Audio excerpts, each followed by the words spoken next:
Shalom. Bagaimana kabarnya hari ini? Luar biasa. Saya pikir nih long weekend semua pasti pada keluar kota jadi gereja sepi. Ternyata rame. Tepuk tangan dong buat saudara.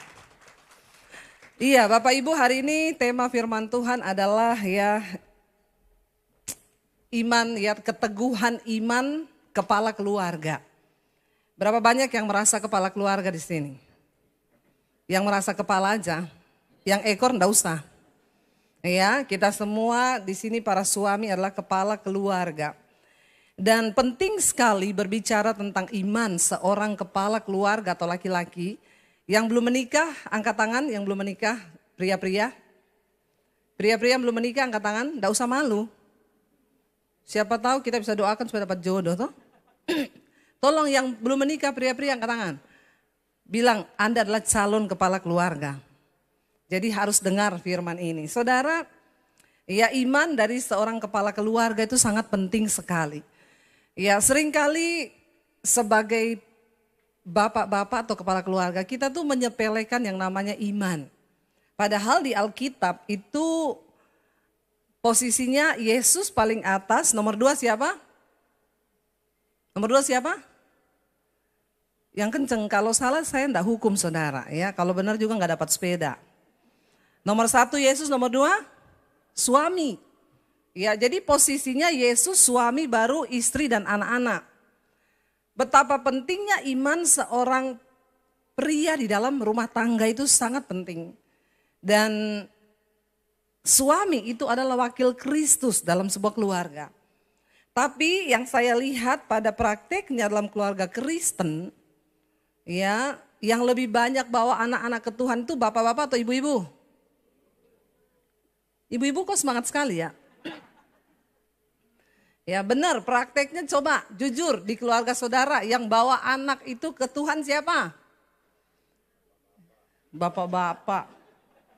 Ya ada satu bapak di sini, cuma dia kayaknya bapak yang luar biasa.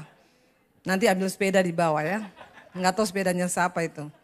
Jadi saudara, sebenarnya Alkitab menyuruh semua suami itu harus bertanggung jawab atas iman di dalam keluarganya.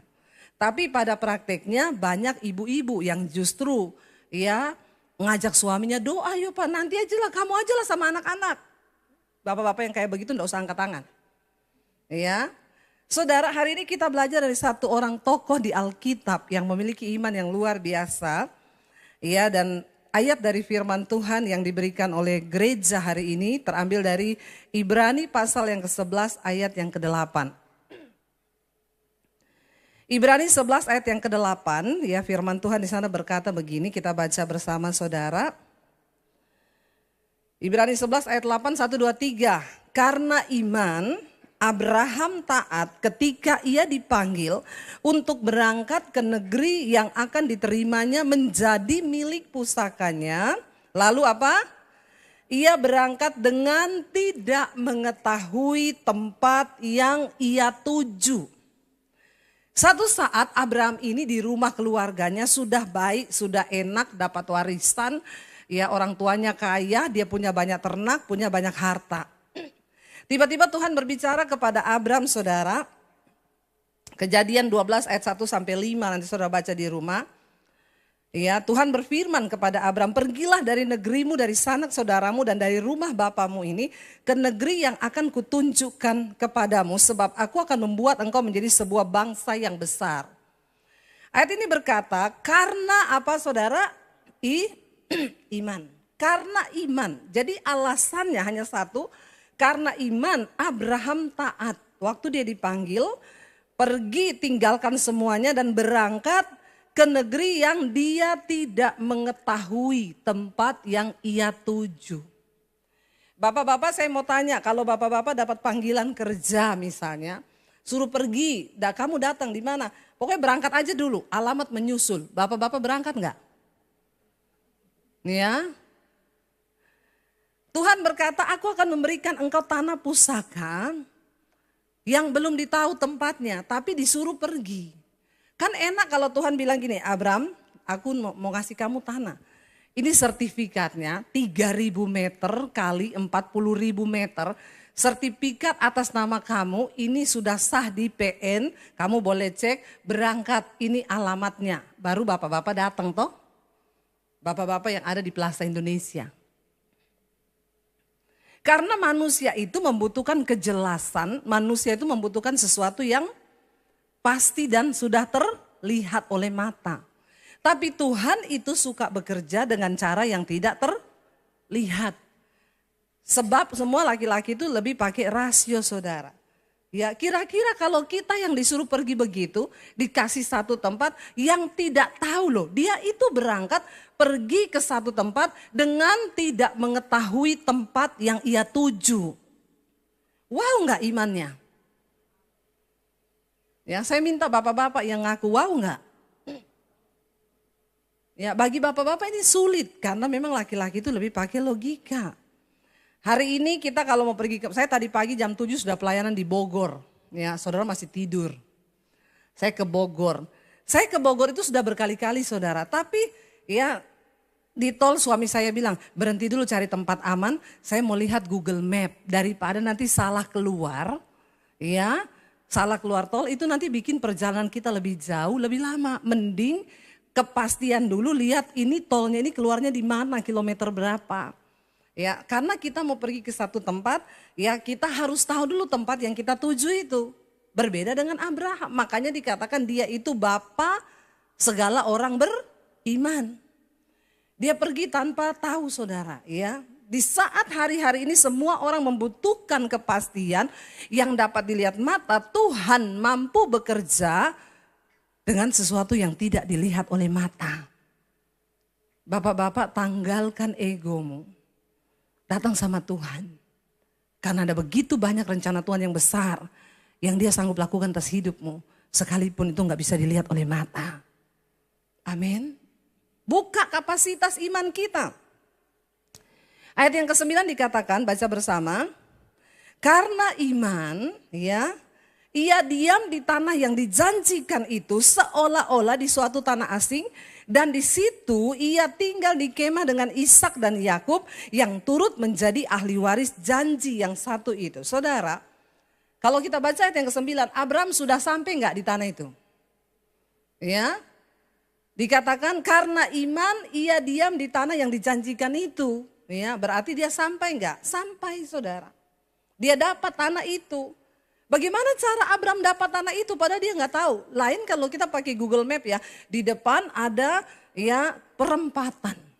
Belok kanan 500 meter ya, ada jalan bercabang, tetap di kiri di jalan bercabang. Ya, bahkan kalau kadang-kadang kita pakai Waze itu dia bilang, hati-hati di depan ada polisi. Kenapa polisi diingatkan, saudara ya? Cukup menakutkan memang ya. Buat orang yang ada salah. Kalau orang gak ada salah gak perlu takut polisi. Iya gak? Iya. Jadi kalau pakai Google Map itu ada, saudara. Tapi kenapa, saudara, Abraham itu gak pakai petunjuk, dia bisa nyampe. Kita tuh bisa tangkap sinyal Google Map itu, kita bisa lihat arah yang ditunjuk kalau pertama HP kita gak mati karena lowbat. Selama ada sinyal, ya kita masih bisa dapat. Sekarang lebih canggih lagi, Elon Musk datang ke Jakarta, ke Indonesia. Bawa Starlink, bukan Starbucks keliling, bukan. Ya Starlink dia bawa, saudara, itu internet dengan kekuatan yang luar biasa. Ya saya nanti kalau mau pergi di tengah hutan saya masih bisa live, tapi saya belum coba sih, saya sudah beli alatnya tapi belum coba. Ya biar di tengah hutan yang gak ada Telkomsel, gak ada pemancar, itu katanya sih bisa karena dia langsung ke satelit. Jadi nggak ada alasan kita nggak dapat sinyal hari-hari ini. Ya ibu-ibu kalau perlu belikan suamimu Starlink. Supaya tidak ada alasan dia bilang tidak ada sinyal kalau dicari. Ya. Saudara, ya selama ada sinyal kita terhubung, tahu jalannya. Kenapa Abraham pada waktu itu dia nggak pakai Google Map, dia sampai. Alkitab mencatat ketika Abraham mencari negeri yang Tuhan kasih. Tuhan gak kasih tahu alamatnya loh, gak dikasih titik koordinatnya loh. Berjalan aja, nanti aku tuntun. Tapi kenapa Abraham ketemu? Setiap kali dia berhenti di satu tempat, Alkitab berkata dia membangun mesbah. Dia berdoa. Dan lewat doa itu Tuhan memberi dia petunjuk. Bapak-bapak, hari-hari ini engkau tidak akan pernah bisa hidup dan melihat sesuatu yang besar dengan iman kalau engkau tidak mengaktifkan imanmu lewat hubunganmu pribadi dengan Tuhan. Ya, di dalam doa. Hari-hari ini anak-anak muda jangan sombong, ya, teknologi semakin maju, yang namanya AI itu sekarang luar biasa. Kemarin suami saya coba bikin lagu rohani pakai teknologi AI. Dia cuma bilang tolong bikinin saya lagu rohani. Pertama keluar liriknya. Di tengah kegelapan engkau menjadi terang bagiku, penolongku, pelindungku. Lalu dia bilang coba bikinin aransemen musiknya. AI bikin aransemen musiknya. Lalu disuruh lagi coba bikin lagunya. Keluar lagunya di saat kau keluar dan tanpa copyright. Ngeri loh, industri musik sekarang ini gila-gilaan luar biasa. Jadi para pemusik ya harus hati-hati. Cari perkenanan Tuhan. Bener, luar biasa. Nyanyiin lagunya gak kena copyright. Kalau kita nyanyi lagunya Frankie Kuncoro kena kan? Mana Frankie, gak ada kan? Ya, itu nyanyi lagunya AI gak kena copyright saudara. Kita suruh AI itu apa aja, 1 menit saudara suruh ya. Bikinin saya khotbah tentang Roh Kudus. Keluar semua ayatnya, Roh Kudus itu adalah ini ayatnya Roma gini, 1 menit. Ya, dia bisa jadi sekretaris yang baik ke depan itu. Ya, makanya kita lihat sekarang pengurangan pekerjaan, ya, Amazon itu udah pecat berapa puluh ribu orang. Canggih saudara, bahkan ada yang bilang saya, Bu, itu sekarang di luar negeri beberapa gereja sudah khotbah pakai AI, itu kan robot. Itu bagaimana menurut ibu? Saya bilang ya bisa jadi. Ya, bisa jadi kalau Tuhan udah gak percaya hamba Tuhan, setidaknya AI itu gak homo. AI itu gak selingkuh, lo bener gak? Iya kan banyak sekarang pendeta habis khotbah turun selingkuh, gak ada yang tahu kan. Hidupnya seperti apa, setidaknya kan ya itu. Saudara, ya dunia terus berkembang, anak muda jangan kau taruh imanmu hanya kepada sertifikat, kepandaian, bahkan karir yang sedang kau bangun hari ini. Sebab tanpa Tuhan, semua bisa berubah. Tapi orang yang berjalan bersama dengan Tuhan ada kepastian janji firman Tuhan. Tuhan yang menjamin hidup kita ke depan. Amin saudara. Abraham membangun mezbah, setiap kali dia sampai di satu tempat, dia bangun mezbah. Tuhan tuntun, jalan lagi terus anakku. Ya nanti di sana Tuhan yang tuntun langkahnya. Enggak ada apa-apa, enggak pakai peta, enggak pakai Google Map. Tapi karena dia bangun mezbah, Tuhan menuntun saudara. Kita semua hari ini ada begitu banyak perkara besar yang Tuhan menyatakan dalam hidup kita. Tapi itu hanya bisa terjadi waktu iman dan kapasitas iman kita buka bagi Tuhan. Amin saudara. Gak ada yang mustahil. Banyak hal-hal yang di luar logika. Yang gak bisa kita lihat dengan mata. Sedang Tuhan pakai hari-hari ini. Ya, saya melihat bagaimana juga Tuhan bekerja dalam hidup kami saudara. Ya dulu ketika saya itu sekarang hanya bisa melihat ya Tuhan suruh kita buka sekolah Alkitab. Bangun sekolah Alkitab. Ya saya bukan pengusaha yang punya uang puluhan miliar. Tapi Tuhan cuma bilang dengan iman semua itu bisa terjadi. Dan terjadi saudara. Ya bahkan nanti bulan Juni tanggal 30 ini kami wisuda angkatan yang pertama. Saya undang saudara datang di CityCon tanggal 20 Juni. Kalau mau datang juga gak apa-apa. Saya datangkan mereka saudara dari Bandungan. Nanti mereka, karena mereka rata-rata belum pernah injak Jakarta. Mereka bilang aduh ibu puji Tuhan. Akhirnya kami bisa injak kota Jakarta. Kami cuma lihat di TV. Loh bersyukur loh kita ya. Mereka tuh cuma lihat di TV. Jadi saya bawa mereka wisuda ke CityCon tanggal 21 saya bawa jalan-jalan ke Ancol. Ya, biar mereka tegang dulu di sana. Mainan di Dufan. Ya, setelah itu baru mereka pulang kembali ke desa masing-masing siap bertempur jadi misionari. Lalu angkatan kedua masuk saudara. Dulu itu semua enggak ada, tapi cuma dengan iman saya percaya bahwa apa yang Tuhan kasih itu dia sanggup lakukan walaupun di luar batas kekuatan kita. Ya. Tapi saudara ketika kita ini terus membangun iman kita dengan Tuhan, kita mendirikan mezbah, ya dan Alkitab berkata akhirnya terjadi semua itu. Abraham sampai ke satu tempat yang Tuhan kasih tahu sama dia, ya. Dan tidak enak saudara, dikatakan seperti orang asing di negeri asing. Memang sesuatu ketika kita berjalan dengan Tuhan itu pasti nggak enak. Menggenapi rencana Tuhan itu nggak enak. Dan banyak orang sudah malas untuk bergumul. Tapi tidak ada perkara besar yang terjadi tanpa pergumulan. Saya berdoa orang-orang di sini yang kurang pergumulan, Tuhan kasih mereka pergumulan. Bilang amin dong. Ya, supaya kita mengalami Tuhan. Supaya iman kita bangkit. Supaya iman kita hidup, saudara.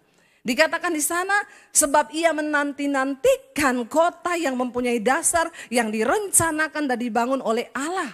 Ya, ada sesuatu yang dia nantikan. Mari bikin iman kita hidup. Nantikan sesuatu yang besar dari Tuhan, katakan. Jangan cuma jadi orang Kristen biasa, saudara.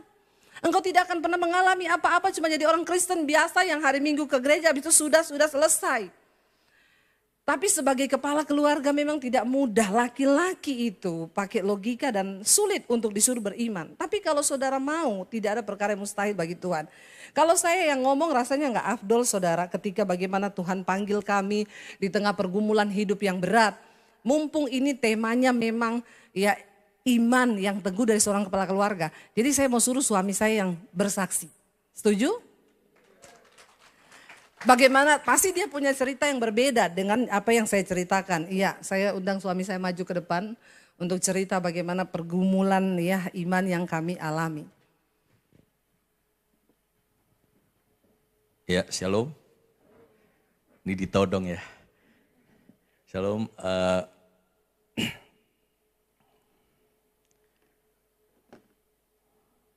Mengenapi rencana Tuhan itu enggak mudah. Waktu itu 15 tahun yang lalu, waktu kita masih di Solo, saya punya istri dan punya anak 3, cewek. Kemudian kami hari Senin sampai Senin melayani Tuhan. Kami hidup melayani Tuhan, istri saya melayani Tuhan, saya melayani Tuhan, dan juga kami diberikannya berkat untuk kami punya usaha juga, percetakan, dan bahkan kami menerbitkan renungan harian. Kalau zaman 10 tahun yang lalu ada renungan Hikmat Plus, itu kami yang menerbitkan seluruh Indonesia. Dan kami barusan beli rumah, waktu itu kami menempati rumah 2 tahun. Kemudian saat itu kami berdoa, tiba-tiba Tuhan panggil kita untuk pergi dari kota Solo, tinggalkan zona nyaman. Saya sebagai seorang kepala keluarga, saya nggak mampu untuk melakukan itu, tapi konfirmasi demi konfirmasi, kemudian kita dapatkan, kemudian satu tempat yang dituju, bahwa ditunjukkan oleh Tuhan, Jakarta. Saya pikir, kenapa harus Jakarta? Tiba-tiba konfirmasi berbagai macam, akhirnya kami pergi ke Jakarta, dengan tanpa tujuan, seperti Abraham tadi, dikasih Tuhan satu negeri, di mana belum ada kepastian, belum ada peta, tapi Tuhan bilang berangkat. Waktu saya berangkat ke Jakarta, akhirnya singkat cerita kami berangkat ke Jakarta, saya dengan istri, anak-anak masih di Solo. Jujur aja, 1 tahun kami tidak ada pelayanan. Waktu itu saya belum kenal Pak Kontrat Supit juga. Bukan kita nyari pelayanan, tapi kita mengenapi janji Tuhan. Waktu itu konfirmasinya gini, ada sesuatu yang luar biasa, yang besar akan terjadi di tempat kamu yang baru. Tapi kenyataannya apa saudara? Tidak ada apa-apa. Yang awalnya kami ada duit, pulang lihat anak naik pesawat 2 minggu sekali, tiba-tiba menurun jadi naik kereta. Tidak ada pemasukan, turun lagi naik bus. Satu kesempatan waktu itu setelah saya imam musik juga, setelah saya melayanan, saya ingat waktu itu saya buka amplop. Uang 200.000, saya bilang sama istri saya gini, kamu yang pulang Solo atau saya yang pulang Solo? Karena 200.000 hanya cukup untuk naik bus. Saya bilang, kalau kita kangen sama anak, kamu yang pulang atau saya yang pulang? Kemudian istri saya bilang gini, kita mengenapi rencana Tuhan enggak 1 orang, berdua. Kalau mau lihat anak-anak berdua, enggak bisa, 200.000 enggak bisa kita lihat anak. Kemudian saya lihat motor, mau enggak kamu naik motor dengan 200.000 ini? Terus dia bilang, ya saya naik motor saudara. Untuk menuju ke Solo 18 jam, maaf waktu itu 200.000 saya sampai enggak berani makan di jalan. Karena takut untuk beli bensin enggak cukup. Waktu singkat cerita kita udah di Solo, selesai di Solo kita ketemu anak. Tuhan bilang berangkat lagi ke Jakarta. Saudara kalau ke Jakarta, kalau misalnya kita kerja polisi atau demikian dikirim ke mana kan sudah disiapin rumah, siapin gaji, siapin mungkin fasilitas. Kita nggak disiapin apa-apa saudara sama Tuhan. Benar-benar nggak disiapin. Saya di rumah tidur pakai AC. Sampai Jakarta saya harus ngekos yang tidak ada AC. Dan tidak ada alasan untuk kami datang di Jakarta secara manusia. Saya di titik terendah saya bilang sama Tuhan gini. Saya waktu berdoa, saya protes sama Tuhan. Tuhan, saya nggak kuat. Nama saya Daniel, tapi saya mau jadi seperti Yunus. Saya bilang sama istri saya, kenapa Yunus? Yunus disuruh Tuhan pergi ke Niniwe, tapi dia pergi ke Tarsis. Saya berdebat sama Tuhan juga demikian, saya enggak kuat Tuhan kalau mau mengenapi rencana Tuhan di Jakarta. Apa yang terjadi di Jakarta, sesuatu ekspektasi yang di otak saya, di pikiran saya tidak ada semua. Dan saya berpikir gini, masa bodoh dengan panggilan Tuhan. Saya hidup melayani saudara, tapi di titik terendah saya marah sama Tuhan. Saya bilang, bullshit dengan rencana Tuhan. Buat saya, Tuhan gak ada. Waktu itu saya ngomong, Tuhan saya mau jadi Yunus, saya gak mau ke Niniwe, saya mau ke Tarsis. Saya mau pulang Solo, saya mau tinggalkan Jakarta, saya masa bodoh dengan panggilan Tuhan. Saya bilang sama istri saya, terserah kamu mau di Jakarta, terserah, saya akan pulang ke Solo. Imanmu terlalu besar, imanku tidak nyampe.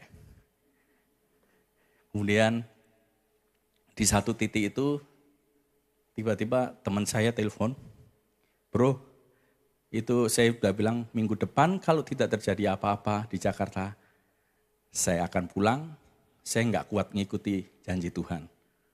Kemudian teman saya telepon, bro ada pelayanan nih KKR, tapi yang main keyboard udah ada, kamu ngebas ya? Saya bilang, saya nggak bisa ngebas, saya cuma bisanya nggak mahir. Tapi waktu itu dia minta saya ngebas, oke saya bas. Di satu pelayanan yang itu KKR besar, yang ngadain Pak Rudi Tanu. Waktu itu saya belum kenal Pak Rudi Tanu, sekarang saya kenal, dia sering datang di sini. Waktu ngadain itu saya cuma bilang gini, setelah ini saya mau pulang. Maaf, saya cuma mikir gini, saya mikir amplop, setelah itu amplop saya beliin tiket, saya pulang dan goodbye Jakarta. Dan bukan hanya Jakartanya, tapi goodbye janji Tuhan. Secara manusia saya nggak kuat saudara.